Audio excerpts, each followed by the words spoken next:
నిన్ను నడిపించే ఆయన మహాజ్ఞాని అని నమ్మాలి. ఏమిటి?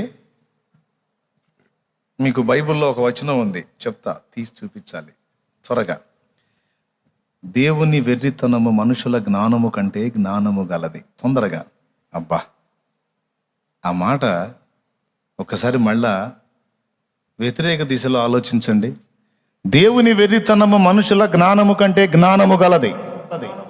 ఓకే, దేవుడికి కూడా వెర్రితనం ఉంటుందా? వెర్రితనం అంటే పిచ్చితనం. దేవుడు కూడా పిచ్చుందా? దేవుడు కూడా వెర్రుందా?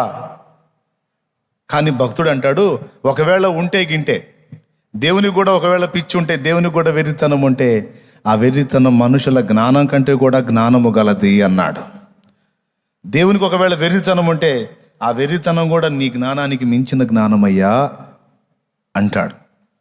వాస్తవంగా దేవునికి వెర్రితనం లేదు, పిచ్చితనం లేదు. కానీ కొన్నిసార్లు మన జీవితంలో ఆయన తీసుకునే నిర్ణయాలు, ఆయన నడిపించే విధానాలు, మనకు అనుమతించే పరిస్థితులు మన మట్టుకు మనకు కొన్నిసార్లు అంతే అనిపిస్తాయి, దేవుడు ఎందుకు ఇలా చేస్తున్నాడు అని. ఆ మాటకు అర్థం ఏంది? దేవుడు ఎందుకు ఇలా చేస్తున్నాడు అంటే పిచ్చి పనులు చేస్తున్నాడు అనేగా. నీ డైలాగ్ అర్థం ఏంది అసలు? దేవుడు ఎందుకు ఇలా చేస్తున్నాడు, ఎందుకు ఇట్లా చేస్తున్నాడు అంటే పిచ్చి పని అనేగా. ఓకే, నీకు పిచ్చి పనిలా కనపడ్డ దానిలో కూడా మహాజ్ఞానం దాగి ఉంది, అది గుర్తుపట్టు నువ్వు అంటాడు. ప్రపంచంలో ఎందుకు అసలు దేవుడు ఎట్టు వదిలేశాడు? దేవుడు ఈ గందరగోళం ఏంది అసలు? అంత పిచ్చి పిచ్చిగా ఉంది ఈ సృష్టి అంతా కూడా, అంత గందరగోళంగా ఉంది, వెర్రితనంగా ఉంది. అసలు ఆయన రావటం ఏంది, భూమి మీదకి వచ్చి ఆయన ప్రాణం పెట్టడం ఏంది, వెర్రితనం. దేవుని చేష్టలు కొంతమందికి పిచ్చితనంలా కనపడతాయి. ఆయన రావటం ఏంది, ఆయన దెబ్బలు తింటం ఏంది, ఆయన మానవాకారంలో రావటం ఏంది, ఆయన ఉమ్ములు సహించటం ఏంది, ఆయన సిలువను ఎక్కటం ఏంది, ఏంది ఇది పిచ్చిగోల? ఒరే ఒరే ఒరే ఒరే, పిచ్చితనమా? ఆయన సిలువ కొంతమందికి వెర్రితనము ఉంది. ఆ మాట అక్కడే ఉంది, 1 కొరింథీలోనే 1వ అధ్యాయంలోనే. నశించు వారికి నీ సిలువ వెర్రితనముగనున్నది. నశించు వారికి నీ సిలువ వెర్రితనముగనున్నది. రక్షింపబడుచున్న పాపికి దేవాని శక్తి అయి ఉన్నది. రక్షింపబడుచున్న పాపికి దేవాని శక్తి అయి ఉన్నది. నీ రక్తమే నన్ను శుద్ధీకరించు, నీ రక్తమే నా బలము. సిలువ వెర్రితనం కొంతమందికి. సిలువ వెర్రితనం అని మీరు అనుకుంటున్నారుగా, ఆ వెర్రితనాన్నే ఉపయోగించి అనేక మందిని రక్షించుకున్నట దేవుని చిత్తమై ఉన్నది. దేవుడు చేసే కార్యాలు కొన్నిసార్లు మనకు అర్థం కావు, పిచ్చి పనుల్లాగా ఉంటాయి. దీనికి పక్కాగా సూటబుల్ అయ్యే ఒక ఎగ్జాంపుల్ చాలా కాలం క్రితం చెప్పా. ఒక దైవజనుడు చెప్పగా విన్నాను నేను. అది కొంతమంది నేను ఎగ్జాంపుల్ చెప్తే అందులో లాజిక్లు దేవులాడతారు. ఎగ్జాంపుల్లో పులి మాట్లాడిద్ది, పిల్లి మాట్లాడిద్ది, ఎలుక మాట్లాడిద్ది, ఏవైనా మాట్లాడతాయి. కవి మాట్లాడిస్తాడు, ఎలుక ఎట్ట మాట్లాడిద్ది అని పిచ్చి లాజిక్లు దిగకూడదు, చెప్పింది వినాల. అందులో ఉన్న విషయం ఏందో పట్టుకోవాలి, కానీ చెప్పే ఎగ్జాంపుల్స్లో లాజిక్లు దేవులాడకూడదు. రాజు అరణ్యంలో ప్రయాణమే వెళ్తున్నాడు. కొంచెం దూరం వెళ్ళిన తర్వాత వేట రందిలో పడి దారి తప్పాడు. పొయ్యి అడవి, పెద్ద మహా అడవి అది. అడవిలో దారి తప్పితే ఇక వాడు ఇంటికి చేరతాడన్నది నమ్మకాలు తక్కువ. ఈ మధ్య కాలంలో కూడా అడవిలో గుప్త నిధులు ఉన్నాయని పాపం 2-3 పోయారు గుప్త నిధులు. ఆ గుప్త నిధుల సంగతి ఏమో కానీ వీళ్ళు అడవిలో దారి తప్పి నీళ్లు లేక తిరిగి 3 రోజులకి అక్కడొకడు చచ్చిపోయారు. చివరికి వాళ్ళు ఎవరో ఒకటి జాడాను పట్టుకొని ఒక శవం దొరికి దాన్ని బట్టి మిగిలినవి కూడా దేవులాడారు. అడవిలో దారి తప్పితే ఇంకంతే ఇల్లు చేరు.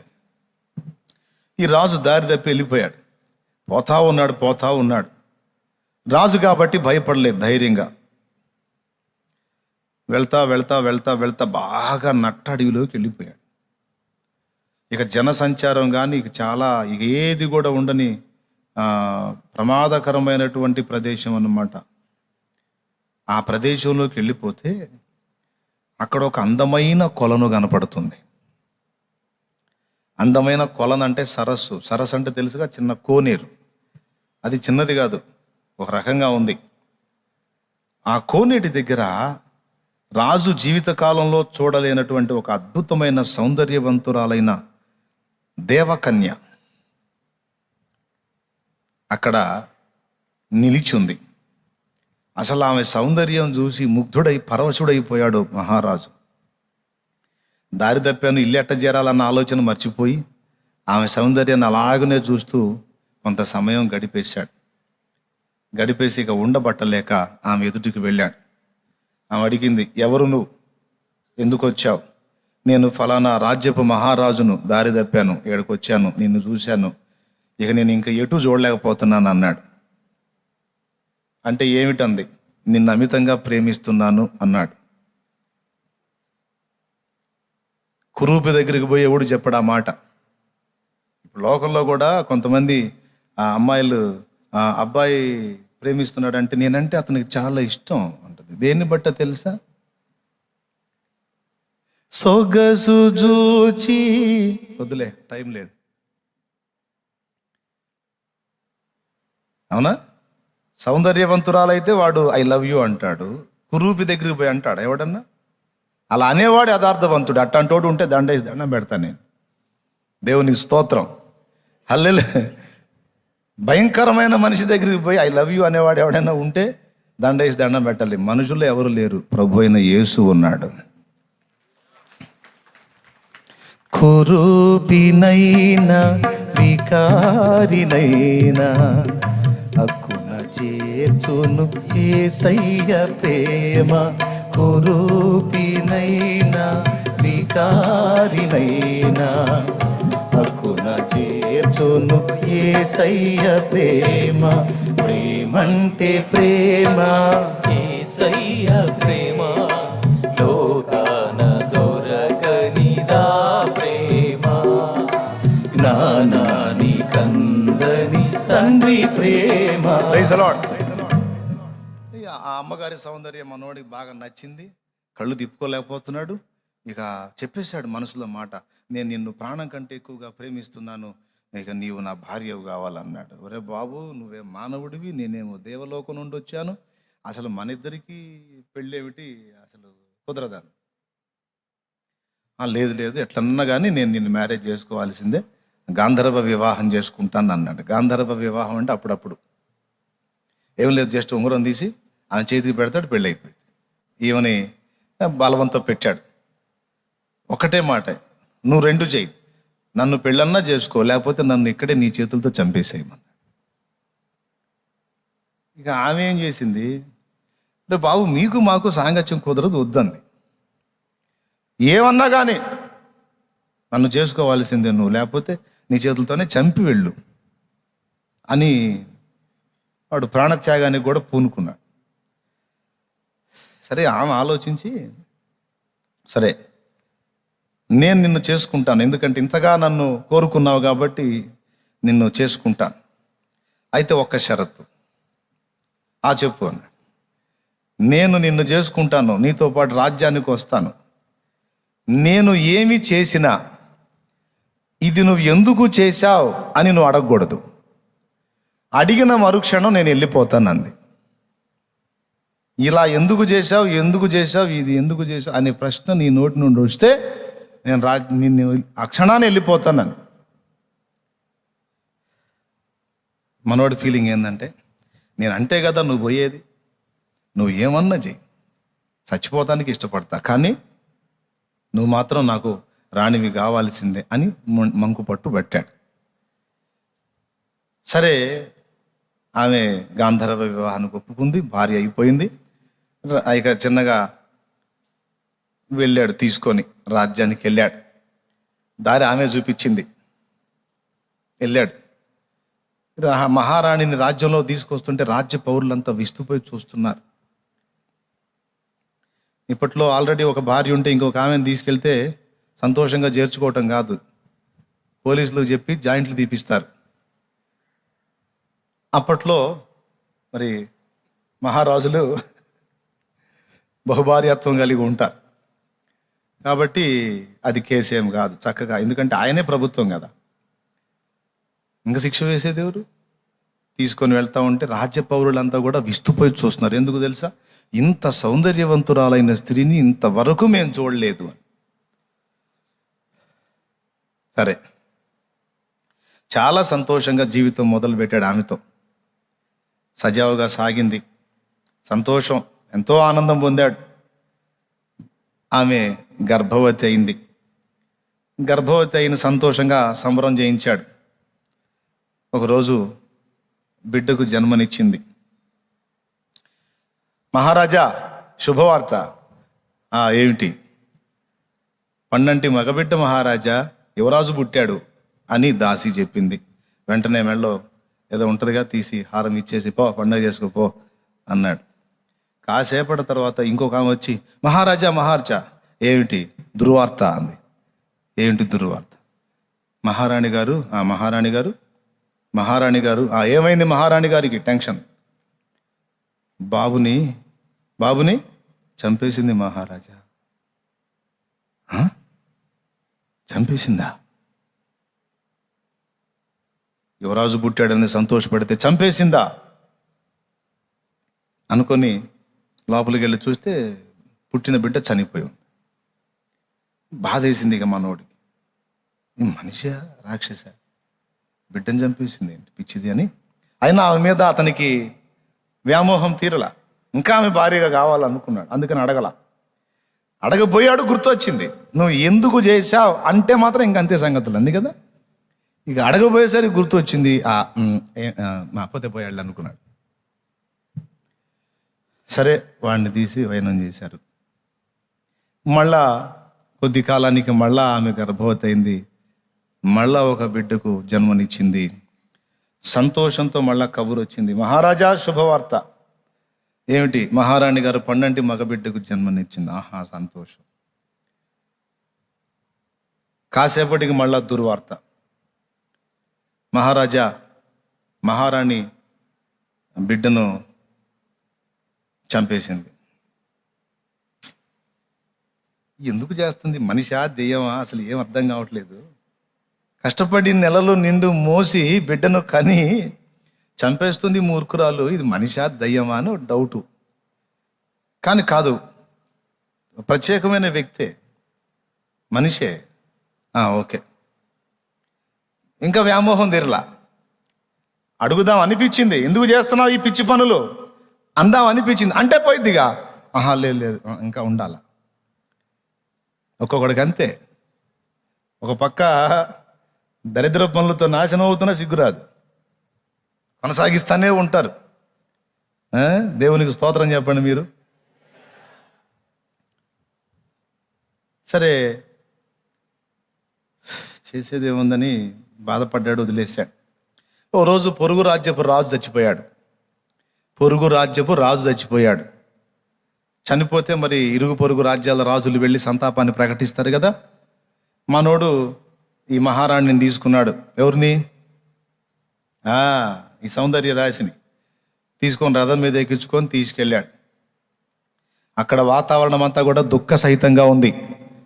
అక్కడ రాజు చచ్చిపోయాడు. పాపం మహారాణి, అతని భార్య అతని మీద పడి మహారోదన, చాలా దుఃఖపడుతుంది. ఆమె ఏడుస్తూ ఆమె పలుకుతున్న మాటలు అక్కడ ఉన్న వాళ్ళంతా విని కన్నీరు మున్నీరు అవుతున్నారు. ఈ భార్యాభర్తలు కూడా వెళ్ళారు అక్కడికి, ఈ రాజు రాణి కూడా. పాపం ఈ రాజు కూడా కన్నీళ్ళు వస్తున్నాయి ఆమె దుఃఖం చూసి. వెంటనే ఈమె రాజు పక్కన ఉంది కదా రాణి, ఆమె వీళ్ళందరి మోకాలు చూసి వాళ్ళందరూ ఏడుస్తున్నారు. మహారాణి ఏడుస్తుంది, మృతదేహం అక్కడ ఉంది. ఈమె పక్క నవ్వింది. ఇప్పుడు అందరూ ఏడుస్తున్నప్పుడు అందరికీ వినబడేటట్టు ఒకళ్ళు పక్కపక్క నవ్వితే ఏమంటారు? ఆ పరువు నిలువున పోయింది. ఎవరికి? అప్పుడు కొంచెం డౌట్ వచ్చింది, ఏదో మెంటల్ దానిలాగా ఉందని. అర్థమైందా? సరే, ఇక్కడ ఉండకూడదు, నువ్వు అర్జెంటుగా ఇక్కడ నుంచి పక్కకి పదా అని ఆమెను పక్కకి తీసుకెళ్ళి ఆ మహారాజును హత్య చేసిన వాడిని ఉరి తీస్తూ ఉంటే అక్కడికి తీసుకెళ్ళాడు. ఎందుకంటే అక్కడ దుర్మార్గుడు శిక్ష పొందుతున్నాడు కనుక అక్కడ నవ్వినా ఇబ్బంది లేదని. నవ్వుతుందిగా, ఆపుకోట్ల, అక్కడ నుంచి పక్కకు తెచ్చినా సరే నవ్వుతానే ఉంది. సరే, ఈ నవ్వేదో అక్కడ నవ్వితే ఇబ్బంది లేదని ఉరి తీసే స్థలానికి తీసుకెళ్ళాడు. అక్కడ ఆ రాజును హత్య చేసిన వాడిని ఉరి తీస్తున్నారు. ఉన్నోళ్ళందరూ తగిన శాస్తి జరిగింది, బాగా బుద్ధి చెప్తున్నాడు, అంతే చేయాలని అందరూ నవ్వుతా ఆ కార్యక్రమాన్ని చూస్తుంటే ఏం ఏడుస్తుంది. చూడండి, నవ్వాల్సిన దగ్గర ఏమో ఏడుస్తుంది, హత్య చేసిన హంతకుడు శిక్ష పొందుతుంటేనేమో ఏడుస్తుంది, హత్య గావించబడి అన్యాయం అయిపోయిన వాడు దగ్గర ఏమో నవ్వుతుంది. కన్ఫర్మ్ చేసుకున్నాడే, మెంటల్ రకం లాగుంది, చాదస్తపది, పిచ్చిదాన్ని చేసుకున్నాను ఏంటి, నేను పిల్లల్ని చంపుతుంది, ఎక్కడ నవ్వాలో తెలియదు, ఎక్కడ ఏడవాలో తెలియదు అని కోపం వచ్చి ఎందుకు చేస్తున్నావు అనబోయాడు. అనబోయి మళ్ళా నువ్వు ఆ మాట అంటే పోతానందిగా, ఆహా ఇంకా మమకారం. సరే, ఏదో ఆ మాట అణుచుకున్నాడు, ఆ కార్యక్రమం అయిపోయింది, పక్కకి వెళ్ళిపోయారు. మళ్ళా గర్భవతి అయింది, మళ్ళా బిడ్డ పుట్టాడు. ఇక ఈయన్ని కూడా బతకనిచ్చేటట్టు లేదు అని కాపలా కాసుకున్నాడు. పగటి వేళ కన్నది, నైట్ వాడిని తీసుకొని వెళ్తుంది, బయటికి వెళ్తుంది. ఇద్దరినేమో అక్కడే చంపింది, ఒకడినేమో బయటికి తీసుకెళ్తుంది. ఆగు అన్నాడు. ఏమిటంది? ఏంది నువ్వు చేస్తుంది అన్నాడు. నేను అన్న మాట గుర్తుందా అంది. ఉంది, తెలుసు, నువ్వు పోతావు, పోతే పోయావు,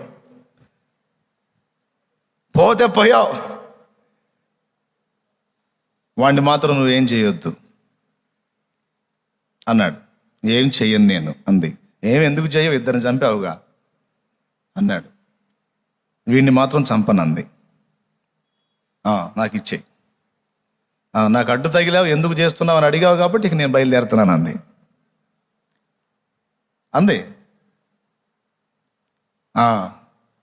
వెళ్ళు, అయితే ఒక మాట, ఎటుగుడి వెళ్తున్నావు కనుక అసలు నువ్వు అట్లా ఎందుకు చేసావో చెప్పెళ్ళు అన్నాడు.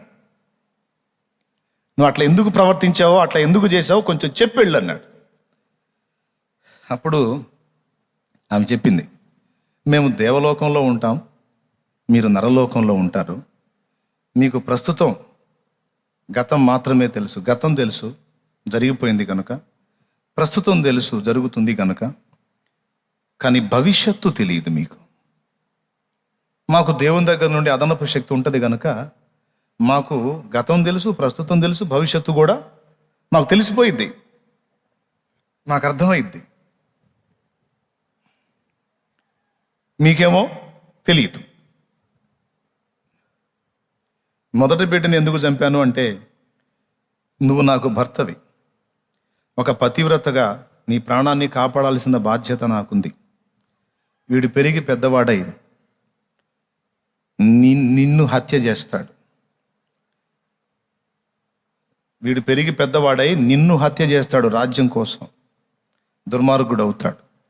అందుకే వానికన్నా కూడా నాకు నువ్వు ముఖ్యం గనుక వాడిని ఆ పసిప్రాయంలోనే చిదిమేశాను, అంటే నీకు కీడు కలగకుండాన్నట్లు. మరి రెండో వాడిని ఎందుకు చంపావు?